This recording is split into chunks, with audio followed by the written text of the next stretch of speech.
মোড়ল বাড়িতে বৈঠকখানায় মেহেরব শিকদার ছাড়াও আরো তিনজন ডাক্তার বসে রয়েছেন। সাদাত মোড়লও এখানেই বসে রয়েছে। খুব রাতে মোড়ল বাড়িতে পৌঁছেছেন মেহেরব শিকদার সহ বাকিরা। গাড়ি করে এসেছেন বিধায় জ্যামে আটকে পড়েছিলেন। কথাবার্তার এক পর্যায়ে মোর্শেদ শিকদারের নাম্বার থেকে কল আসছে। এক্সকিউজ মি বলেই লোকলসের মাঝ থেকে উঠে গেলেন মেহেরব শিকদার। কিছুটা দূরে দাঁড়িয়ে ফোন রিসিভ করেন। ওপাশ থেকে মোর্শেদ শিকদার বললেন, তোকে একটা কারণে কল করলাম। কি হয়েছে ভাই? ঢাকা কবে ফিরবি? 1 সপ্তাহ খানেক পর। কিছু কি হয়েছে ভাই? প্রলয়ের বিয়ে উপলক্ষে একটা রিসেপশন আয়োজন করতে চাইছি। তোকে তো জানাইছিলাম তুই বাড়িতে নেই। একা হাতে কি করব? আমি তো 1 সপ্তাহের মাঝেই চলে আসছি। ভাবি আর ফিরোজাকে বলো যা যা কেনাকাটা করার আছে করে নিতে। একটু নিশ্চিন্ত হলাম আমি। ফোন কেটে দিয়ে পুনরায় বৈঠকখানায় যেতে নিলে মুখোমুখি হলেন মহুয়ার সঙ্গে। এক দেখাতে চিনে ফেললেন দুজন দুজনকে। মেহেরব শিকদার সৌজন্যতার খাতিরে হাসলেন খানিকটা, কারণ মহুয়ার সঙ্গে নাজমাও দাঁড়িয়ে রয়েছে। কিন্তু না চেনার ভান করে রইলেন মহুয়া। নাজমাকে জিজ্ঞাসা করলেন, উনি কে ভাবি? ইনি প্রলয়ের চাচা মেহেরাব শিকদার, অর্পণের বাবা। লিটল পা দুটো তুলে উঠল। পৃথিবীটা সত্যি গোল। পরিবারের দোহাই দিয়ে মেয়েরাব যে সন্তানকে অস্বীকার করেছিল, সেই সন্তানের শিকদার বংশের বউ। ভাগ্য কি রঙ্গলীলায় না মেতেছে। ঠোঁট চেপে কাল নিবারণ করলেন মহুয়া। 19 বছর আগের অতীত এখন ওনার চোখের সামনে। মহুয়ার সঙ্গে কথা বলতে কিছুটা এতস্ততা বোধ করলেন মেহেরাব শিকদার। রাজমা চলে যেতে অস্বস্তি কাটিয়ে বললেন, ভুলেই গিয়েছো বোধহয়। তোমাকে ভুলে কি করে, যেখানে সেই একই চোখ আল্লাহ আমার ঘরেই পাঠিয়েছেন, যে চোখের প্রেমে অন্ধ হয়ে আমি নিজের জীবনটাকে শেষ করে দিয়েছি। এত বছরের লালন করা স্বপ্নকে মাটি চাপা দিয়েছি। যতবার তোমাকে ভুলতে চেয়েছি ততবারই মেয়েটার মুখ চোখের সামনে ভেসে উঠেছে। তোমাকে ঘৃণা করতে পারি, তাই বলে আমার অংশকে কি করে দূরে ঠেলে দেই? তোমাকে মনে রেখেছি শুধুমাত্র ঘৃণা করার জন্য। আর এক মুহূর্তে দাঁড়ালেন না মেহেরাব শিকদারের দিকে। রান্নাঘরে ছুটে গেলেন তিনি। অতীত তাহলে আজও পিছু ছাড়েনি। আজও মনে পড়ে 19 বছর আগের অভিশপ্ত জীবনের কথা। পড়াশোনা করার উদ্দেশ্যে ঢাকা শহরে পা রেখেছিল মহুয়া। বাবা ছিল দিনমজুর। যখন যা কাজ পেতেন সেটাই করতেন। বহু কষ্টে মেয়ের পড়াশোনার খরচ পাঠাতেন গফফার মিয়া। গ্রামে ওনাকে সবাই গোকুল নামে চিনত। পড়াশোনার বদলে মহুয়া নাচের প্রতি ঝোঁক ছিল ভীষণ। বাবার পাঠানো টাকা দিয়ে হল ভাড়া আর পড়াশোনার খরচ মোটেও হতো না। মাঝে মাঝে পায়ে হেঁটে চলাচল করতে হতো, আবার মাঝে মাঝে সারাদিন না খেয়ে কাটিয়ে দিতে হতো। প্রিয় বান্ধবীর কথায় দুটো টিউশনিও নিয়েছিল। হঠাৎ একদিন পরিচয় হয় মেহেরাব শিকদারের সঙ্গে। কলেজ রোডের সামনেই একটা ছোট ছেলের অ্যাক্সিডেন্ট হয়েছিল, আর সেখানেই তাদের প্রথম দেখা হয়। প্রথম দেখায় লোকটাকে ভীষণ ভালো লাগে। ভালো লাগা, ভীষণ ভালো মানুষ মনে হয়। একজন অচেনা মানুষের জন্য যে এতটা করে, সে ব্যক্তি নিশ্চয়ই ভালো মানুষ হবে। মেহেরাব শিকদারও সেদিন এক দৃষ্টিতে দেখেছিল মহুয়াকে। সময় বসে থাকে না, ঠিকই নিজ গতিতে এগিয়ে যায়। এরপর থেকে প্রত্যেকটা দিনই মেহেরাব শিকদারকে কলেজ রোডের সামনে দেখা যেত। মাঝে মাঝে বাইক নিয়ে মহুয়া পিছু নিতেন। ব্যাপারটা খুব ভালো লাগতো মহুয়ার। আবেগের বয়স, এসব ভালো লাগারই কথা। মনে মনে তিনিও যে মেহেরাবকে পছন্দ করতে শুরু করেছিলেন। নিজের অজান্তে মন দিয়ে বসেছিলেন মেহেরাব শিকদারকে।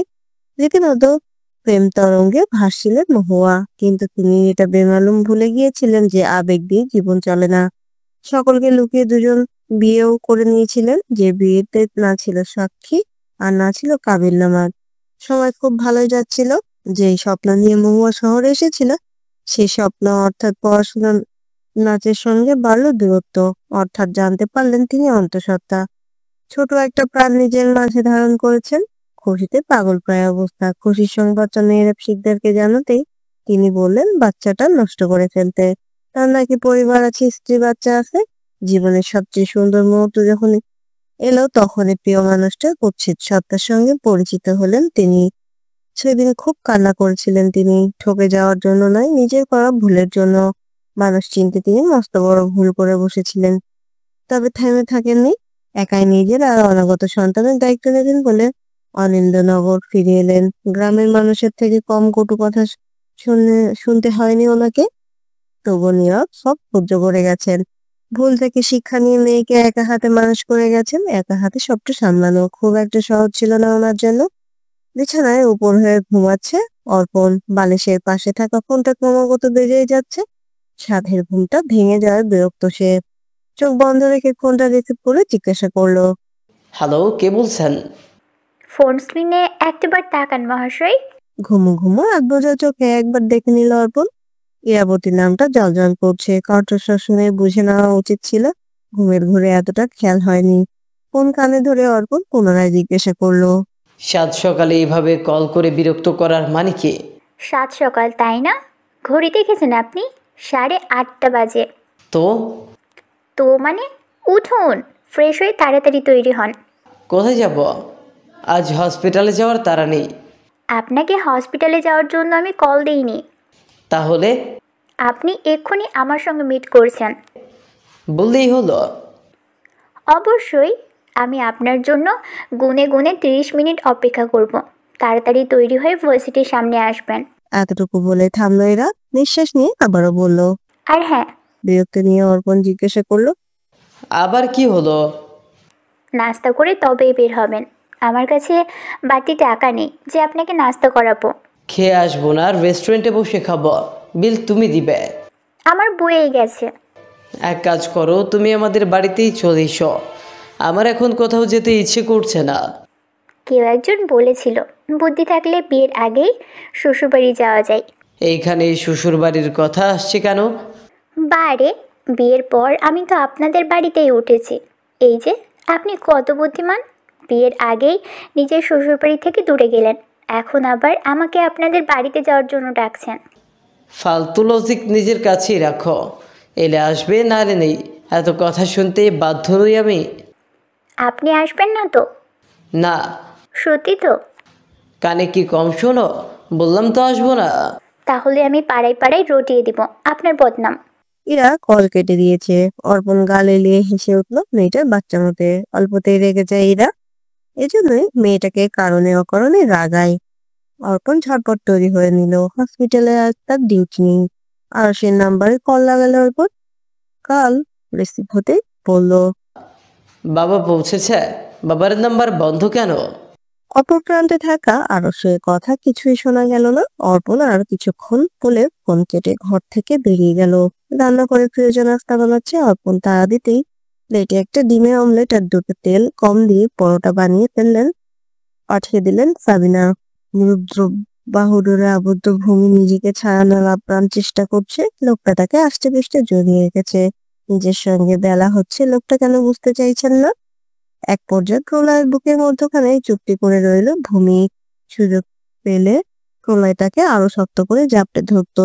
প্রলয় ভূমি কানের কাছে ফিসফিসিয়ে পড়ল, এত সকালে উঠতে হবে না, তুমি ঘুমাও, পেটে ব্যথা করছে এখনো। দুপাশে মাথা ঝাঁকিয়ে বলল। কপালে উঠল ছোঁয়া। অনুভূত হতে চোখ মেলে তাকালো ভূমি। প্রলয়কে এতটা সহজে দেখে লজ্জা পীড়িত ভূমি। তার গায়ে চাদর জড়িয়ে দিয়ে বিছানা ছাড়লো প্রলয়। আর মোড়া ভাঙতে ভাঙতে বারান্দার দিকে গেল।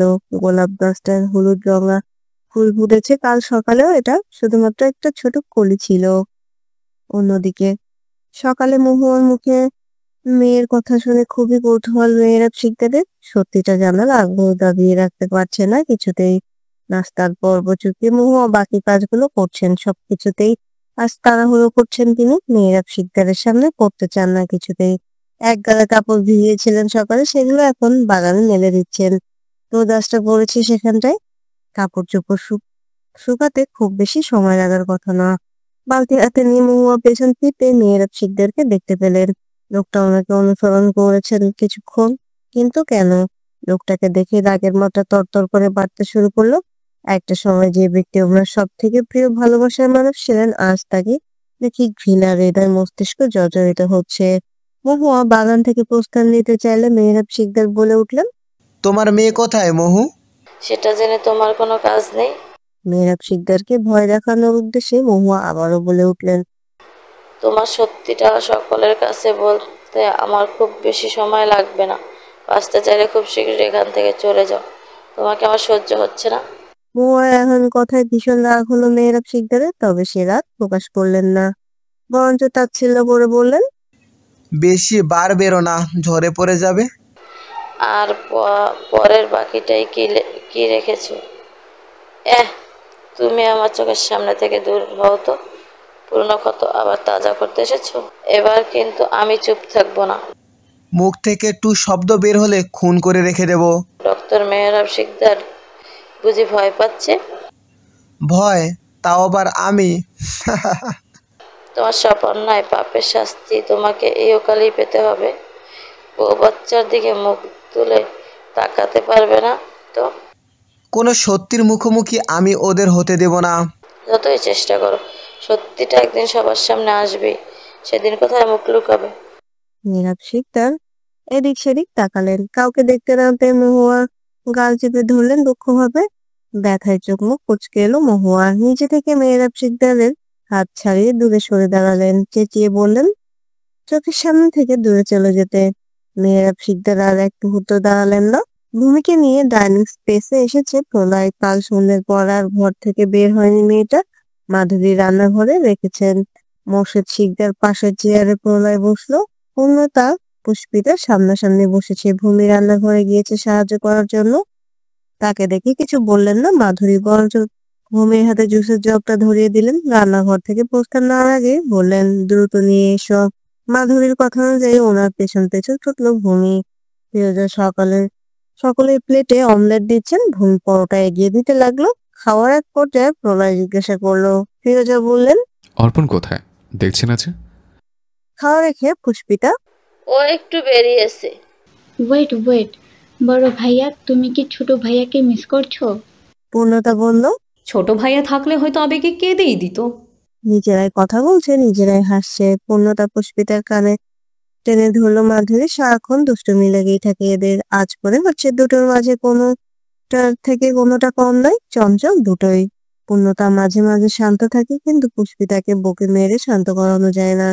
পানি পান করে প্রলয় তুফানের উদ্দেশ্যে বলল, পাগলদের সঙ্গে কথা বলে আমি কখন পাগল হয়ে যাব?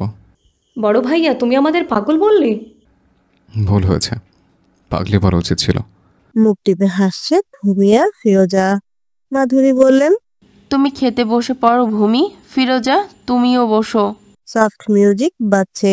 শীতল পরিবেশ, রং বেরঙের মরিচ বাতি জ্বলছে। অর্পণ ইরা মুখোমুখি বসে আছে। আজ ভার্সিটি যায়নি। কলেজ রোডের পাশে একটা রেস্টুরেন্টে এসে বসেছে। খাবার আর কোল্ড কফি অর্ডার দেওয়া হয়েছে। চুপ করে বসে রয়েছে ইরা। নিরাপত্তা ভেঙে অর্পণ জিজ্ঞেস করলো, এত তাড়াহুড়ো করে ডেকে আনার মানেটা কি? কেন? আমার সঙ্গ বুঝি আপনার ভালো লাগছে না? ইমোশনাল ব্ল্যাকমেইল চলবে না, সরাসরি কথা বল। আজ তো রোজ ডে, বান্ধবীরা সবাই কত ফুল পেয়েছে, আপনি আমাকে ফুল দেবেন না? তা আমি কেন তোমাকে ফুল দিব? আমি এখন অত শত ব্যাখ্যা দিতে পারবো না। আপনি ফুল কিনে দিবেন কিনা সেটা বলুন। চল, ফুল কিনে দিচ্ছি। অল্পতেই খুশি হয়ে গেল ইরা। মুখে লেপ্টে রয়েছে তৃপ্তিকর মিষ্টি হাসি। অপলক নেত্রে চেয়ে রইল অর্পণ। ইরা বলল, এভাবে তাকিয়ে থাকলে প্রেমে পড়ে যাবেন তো, তখন আপনাকে কে সামলাবে? প্রেমে পড়া কি এতই সোজা? তোমার প্রেমে পড়তে আমার বইই গেছে। নারীর চোখ কি ফাঁকি দেওয়া যায়? যায় না বুঝি? অবশ্যই যায় না। প্রেমে পড়ার ব্যাপারটা একটা নারী খুব সহজেই ধরে ফেলতে পারে। তাই? হুম, এই চোখে তাকালে আপনি প্রেমে পড়তে বাধ্য। আচ্ছা, ওসব প্রেমের কথা বাদ। পড়াশোনা কেমন চলছে তোমার? যেমন দেখছেন। তোমার মতো ঘাড় তেরা মেয়ে দুটো দেখিনি। দেখেননি তো কি হয়েছে, এখন দেখে নিন। ভারী দুষ্টু তুমি। নতুন কথা বলুন, পুরনো কথা শুনতে শুনতে আমি অভ্যস্ত। অর্পণ দু হাত জোর করে ইরার সামনে মাথা নোয়ালো। আমার ভুল হয়েছে বোন, তোমার পেছনে লাগা উচিত হয়নি। ইরা রেগে বলল, আমি আপনার কোন জন্মের বোন হই? আমার একটা সুন্দর নাম আছে, সেই নামে ডাকবেন। আরে রাখছো কেন? আমি কি রাগ হওয়ার মতো কিছু বললাম নাকি? অবশ্যই। কফি অর্ডার দিন, গলা শুকিয়ে গেল। যেভাবে ঝগড়া করছো গলাতে শুকবে। আপনি ঝগড়া করতে এসেছেন কেন ভদ্রলোক? তাহলে চলে যাই? তা তো যাবেনি, আমি কি আটকে রেখেছি নাকি? যান, চলে যান। না, যাব না, টায়ার্ড লাগছে। আপনি বড্ড তর্ক করেন। হার মেনে নিলাম। Good girl. চকিত দৃষ্টিতে অর্পণ তাকালো ইরার দিকে, জিজ্ঞাসা করলো, ওটা গার্ল নয়, বয় হবে, স্টুপিড। আপনি থাকুন, আমি চলে যাচ্ছি। ইরা উঠে চলে আসতে নিলে অর্পণ তার হাত ধরে থামিয়ে দেয়। সে তো নিছকই মজা করেছিল, মেয়েটা অল্পতেই রেগে যায়, তাই তো রাগাতেও ভালো লাগে। অর্পণ বলল, আমাকে ডেকে এনে এখন কোথায় যাচ্ছ? বেশি তর্ক করতে চাইছি না, তাই চলে যাচ্ছি। ইরাবতী কি হাঁপিয়ে গেল? অর্পণের মুখে ইরাবতীর ডাকটা শুনে অবাক হলো ইরা, ভীষণ রকমের অবাক। এই প্রথম ইরাবতী ডাকটা শুনে বেশ ভালো লেগেছে তার। অর্পণের মুখে ডাকটা অন্যরকম সুন্দর লাগলো যেন। রাতে বৈঠকখানায় মোর্শেদ শিকদার মাধুরী পাশাপাশি বসেছেন। প্রণয় আর অর্পণ দুজন দুই প্রান্তে বসেছে। বড়দের আলোচনার পূর্ণতা পুষ্পিতাকে থাকতে দেয়নি মাধুরী। পরীক্ষা প্রায় চলে এসেছে, মেয়ে দুটোর মন খারাপ। বড় ভাইয়ের রিসেপশন, জন্মদিনে আনন্দ করতে পারবে না বলে প্রলয় ভূমির রিসেপশনের জন্য কার্ড ছাপানো হয়েছে। কাকে কাকে দিতে হবে সেটা নিয়ে আলোচনা হচ্ছে মূলত। এখনো অনেক কিছু কেনাকাটা করার বাকি রয়েছে। সেজন্য মোর্শেদ শিকদার বললেন, রিসেপশনের জন্য যা যা কেনার আছে কিনা নিয়ে প্রলয়। আজ দুপুরে তোমার মা আর ফিরোজা গহনা ঠিক করাতে দিয়ে আসছে। কথার বিরতি নিয়ে মোর্শেদ শিকদার আবারও বললেন, ভূমিকে সঙ্গে নিয়ে যেও, ওরও তো পছন্দ অপছন্দের ব্যাপারটা আছে, তাই না? প্রলয় কিছু বললো না। মনে মনে তো সে এটাই চাইছিল, ভূমিকে নিয়ে শপিং এ যাব। মোর্শেদ শিকদার না বললেও সে ভূমিকে নিয়ে যেত। ছিন্ন হাসলে প্রলয়। মাধুরী বললেন, তোর বন্ধুদের বলবি কিন্তু, কেউ যেন বাদ না পড়ে। প্রলয় বলল, ওদের আরো আগে বলা হয়ে গেছে। অর্পণ টিপ্পনি কেটে বলল, ভাই তুমি তো 5G স্পিডে ছুটছ। চোখ গরম করে তাকালো প্রলয়। মনে মনে একটা কথা বলতে খুবই ইচ্ছে হলো তার, কিন্তু বড়দের মাঝে সেই কথাটা বলা শোভা পাবে না। কথাটা এমন ছিল যে, আমার স্পিড সম্পর্কে তোর কোনো ধারণা নেই, চাইলে এই বছর ঘুরতে না ঘুরতে তোকে চাচু বানিয়ে দিতে পারি। মনের কথাটা মনেই দাবিয়ে রাখলো। বলতে তো আর অনেক কিছুই ইচ্ছে হচ্ছে, কিন্তু যতই হোক তারাও তো লাজলজ্জার বালায় আছে। বিছানা গুছিয়ে ঘুমানোর বন্দোবস্ত করছে অর্পণ। এতক্ষণ ব্যালকনিতে দাঁড়িয়েছিল। একাকী নিজেকে সময় দিতে ভীষণ ভালো লাগে তার। সময়ের পর সময় বয়ে যায়, মাঝে মাঝে এমনও রয়েছে অর্পণ বারান্দায় বসে রাত কাবার করে দিয়েছে। তবে দুঃখের বিষয় হচ্ছে মশালা পাইপ দিয়ে দেয়, ফোন চার্জে লাগানো। এদিকে অর্পণ বিছানায় শুয়ে পড়েছে, ঘুমে চোখ বুজে আসছে। তখনই বেহায়া ফোনটা বাজতে শুরু করলো অনবরত। এবার যেন আলসে নিজেকে বসেছে, বিছানা ছাড়তে ইচ্ছে করলো না। বিছানা যে বলছে, আমাকে ছেড়ে যেও না সোনা। ধরিত্রীর সাধ্যি কোথায় তোমাকে আমাকে আলাদা করার? কিন্তু ওই যে নির্লজ্জ মোবাইল, কোনো খ্যাপা তার ঘুমের পিছু লেগেছে সেটাও তো জানতে হবে। অগত্যা বিছানা ছাড়তে বাধ্য হলো অর্পণ। বিছানাটা যেন আবারও ফিসফিসিয়ে বলছে, তুমিও আমাকে ঠকালে। তোমার আমার ভালোবাসা কেউ মেনে নিল না। ওয়াইড্রপের উপর থেকে ফোনটা নিয়ে বিছানায় গিয়ে বসলো অর্পণ। স্ক্রিনে সেই একই নাম, ইরাবতী। সমস্ত বিরক্তি ভাব মূর্ছা গেল। প্রাপ্তবয়স্ক আঁখি পল্লবীতে ঘুম পালিয়েছে। চিত্ত চাঞ্চল্য হাস্যোজ্জ্বল হয়ে উঠলো মুখটা। তবুও কণ্ঠ খাদে নামিয়ে অর্পণ জিজ্ঞাসা করলো, এতবার কল দিচ্ছ কেন? এত রাতে একটা মেয়ে একটা ছেলেকে কেন কল দেয় জানেন না বুঝি? আবেগ দিয়ে জীবন চলে না ম্যাডাম। চলবে না কেন? অবশ্যই চলবে। তাহলে অপেক্ষা করতে হবে, পারবেন তো ম্যাডাম? কি মনে হয় আপনার? আমার মনে হওয়া দিয়ে কি হবে, তোমার মুখেই শুনি। ইরা চোখ বন্ধ করে বলল, আপনার জন্য সারা জীবন অপেক্ষা করতে রাজি, শুধু শেষ অবধি আপনি থেকে যাবেন। ফোন কানে রেখে কোলবালিশটাকে জড়িয়ে ধরলো অর্পণ। পুনর্বার কিছু বলার ইচ্ছে হলো না। খানিকটা সময় নীরবতায় কাটুক। অপর প্রান্ত থেকে গুনগুন ধ্বনি ভেসে আসছে। গুনগুনানো উপলব্ধি করলো অর্পণ। তার মনে পড়লো প্রহ্লাদ ভূমির রিসেপশনের কথা, তাই ইরাকে জানানো উচিত। বুধবারে ভাই আর ভূমির রিসেপশনের আয়োজন করা হবে। তোমাদের বাড়িতে হয়তো বাবাই নিমন্ত্রণ করে আসবেন। বাবা তো তোমাদের বাড়িতে রয়েছেন। হ্যাঁ, ভাইয়া জানিয়েছিল। তা ম্যাডাম এত রাত জাগলে চলবে? ঘুমোতে হবে তো, এরপর চোখের নিচে ডার্ক সার্কেল পড়ে যাবে। তখন বুঝি আমাকে আর পছন্দ করবেন না আপনি? মেয়েরা যে বোঝে কম লাফায় বেশি, এটাই তার প্রমাণ। আমার সঙ্গে সঙ্গে সমস্ত নারী জাতিকে অপমান, এ আমি কিছুতেই সহ্য করব না, কদাপি নহে। আমার এত বড় সাহস আছে নাকি? একটাকেই সামলাতে হিমশিম খাচ্ছি, পুরো নারী জাতিকে কি করে সামলাবো? করিডোরে পায়চারি করছেন মেহরাব শিকদার। ঘুম আসছে না কিছুতেই, চিন্তায় মাথা ছেড়ে যাচ্ছে। এতকাল পরে অতীত আবার কেন সামনে এসেছে? চোখের সামনে নিজের বিনাশ দেখতে পাচ্ছেন তিনি। না, যে করে হোক এই সমস্যা থেকে নিজেকে রক্ষা করতেই হবে। অতীত মুছে ফেলতে হবে, কিন্তু কিভাবে কি করা উচিত কিছুই বুঝে উঠতে পারছেন না তিনি। ফিরোজার নাম্বার থেকে কল আসতে সমস্ত চিন্তা মাথা থেকে ঝেড়ে ফেলেছেন মেহরাব শিকদার। উচ্ছ্বাস নিয়ে ফোন রিসিভ করলেন তিনি। ওপাশ থেকে প্রিয় অর্ধাঙ্গীর কণ্ঠস্বর ভেসে এলো। কবে আসবে তুমি? সবে একটা দিন হলো। আমার মনে হয় এক যুগ হয়ে গিয়েছে। একটু থেমে, তোমায় একটা কথা বলি। আমাকে কিছু বলার জন্য অনুমতি লাগবে বুঝি? তোমাকে না জানিয়ে আমি 2 জোড়া ঝুমকো গড়াতে দিয়েছি। হঠাৎ? এক জোড়া ভূমির জন্য, আর এক জোড়া আমার অপর বউয়ের জন্য। আমার বউয়ের জন্য কিছু বানাতে দাওনি?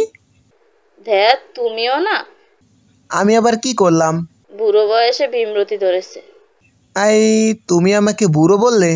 একমাত্র ছেলেকে এখনো বিয়ে করালাম না, নাতি নাতনির মুখ দেখালাম না, আর তুমি আমাকে বুড়ো বলে আখ্যাতি করলে? অবশ্যই। আচ্ছা, খেয়েছো তুমি? এখানে সব ঠিকঠাক তো? হ্যাঁ, আমি খেয়েছি, আর এখানে সব কিছু ঠিকঠাকই।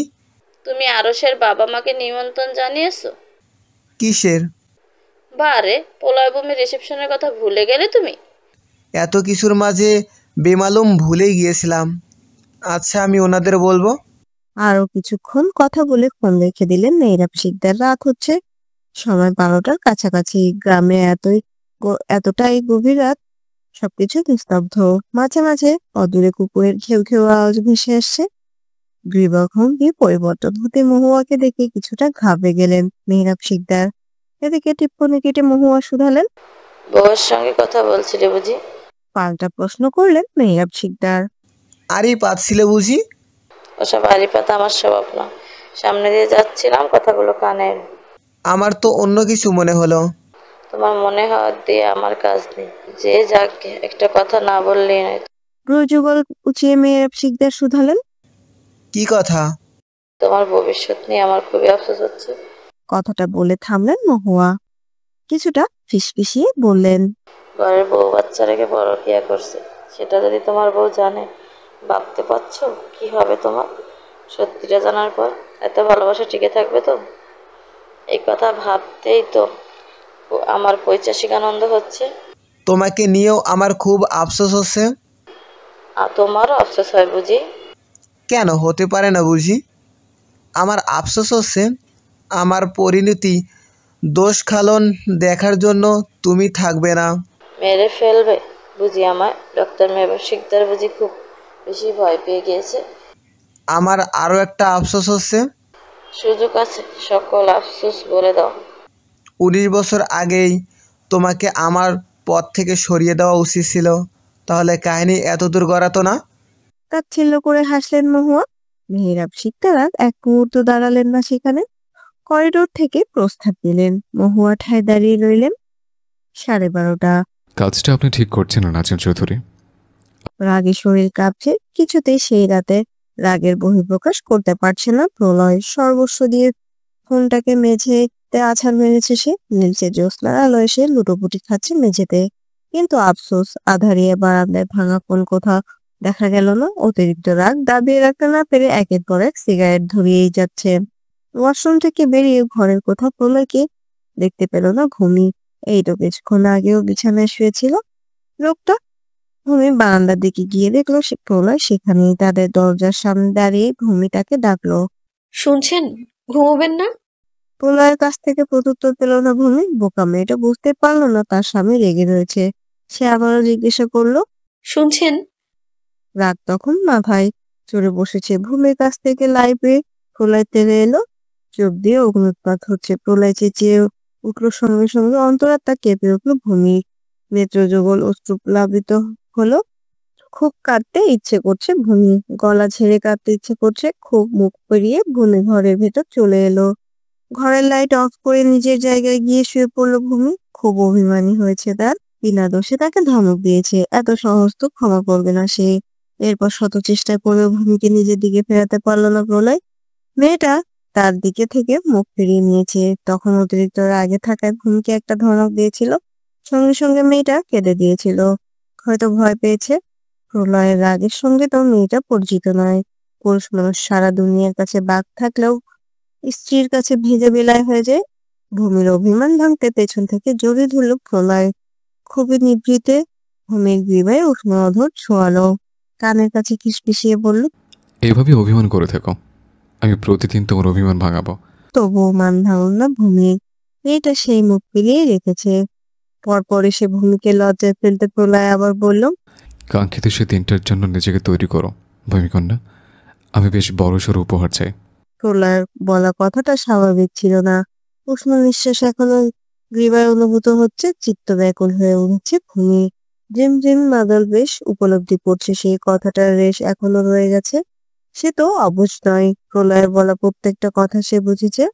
লোকটা এতটা কবে বদলে গেল? আগের মতো গম্ভীর নেই কেন? পরক্ষণে মনে পড়লো কিছুক্ষণ আগে ও তার উপর চেঁচিয়েছে।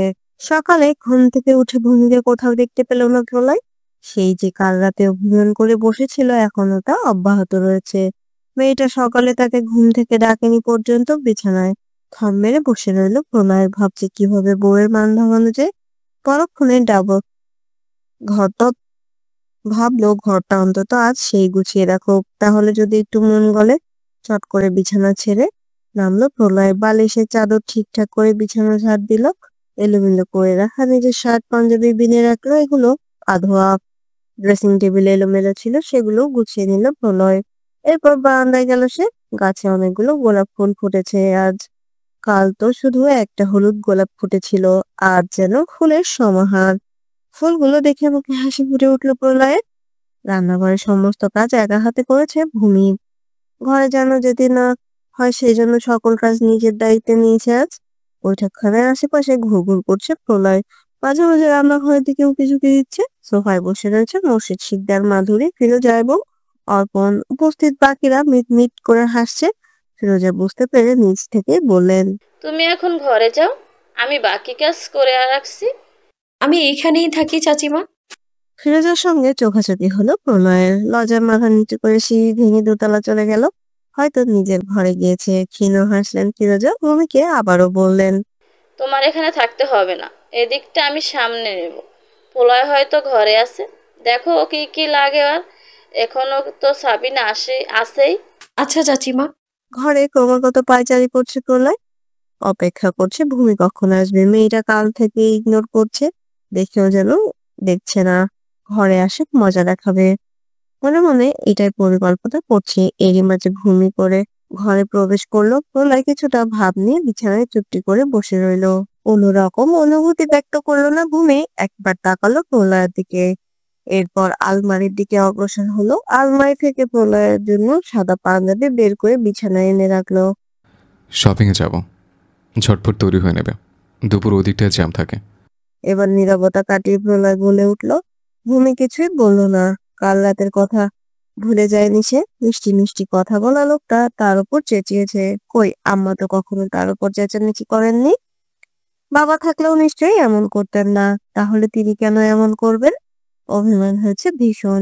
মেয়েটার নিস্তব্ধতা আবারও রাগ চাপতে শুরু করলো প্রলয়ের মস্তিষ্কে। কণ্ঠস্বর খাদে নামিয়ে ভূমিকে শুধালো। কি হলো, কথা বলছো না কেন? ভূমি স্বাভাবিক জবাব দিল, আপনি আমার উপর চেঁচিয়েছেন। তখন মাথায় রাগ চেপে গিয়েছিল, কিন্তু এখন তো আমি সরি বলছি। রাতে একটু বেশি রাগ করে ফেলেছিলাম। সেই রাগটা কি আমাকে নিয়ে? একদমই না, তোমার উপর রাগ করা যায় না। পাল্টা প্রশ্ন করলো ভূমি। তাহলে? অফিসিয়াল লাইফ আর পার্সোনাল লাইফ দুটোকে আমি মেলাতে চাইছি না। ভূমি বুঝলো প্রলয় তাকে ওই ব্যাপারে কিছু বলতে চাইছে না, তাই সেও আর জিজ্ঞাসা করলো না। বিছানায় বসে রয়েছে প্রলয় আর ভূমি বিছানার অপর প্রান্তে দাঁড়িয়ে রয়েছে। এরপর প্রলয় নিজে থেকে এগিয়ে এসে জড়িয়ে ধরলো ভূমিকে। মেয়েটা কোনো রকম বিরক্তি করলো না, চুপটি করে মাথা রাখলো নিরুদ্রব বক্ষস্থলে। হসপিটালে নিজের কেবিনে বসে রয়েছে অর্পণ। এখন একটু ব্রেক টাইম চলছে। বসে বসে বোর হচ্ছিল। তখন একবার ভাবলো ইরার সঙ্গে না হয় কথা বলা যাক, সময়ও কেটে যাবে। এই সময়টাতে ইরা হোস্টেলেই থাকে। আর কোনো কিছু না ভেবে ইরার নাম্বারে কল লাগালো। কয়েকবার রিং হওয়া সত্ত্বেও কেউ ফোন রিসিভ করলো না। অর্পণ ভাবলো হয়তো ঘুমাচ্ছে, তাই আর বিরক্ত করলো না ইরাকে। ইউটিউবে প্রলয়ের একটা প্রেস কনফারেন্স ছিল, সেটা দেখছে অর্পণ। মিনিট 5 পর ইরার নাম্বার থেকে কল এলো।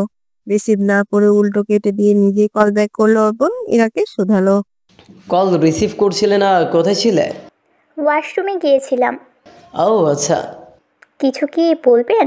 হঠাৎ আয়োজন করে কল দিলেন।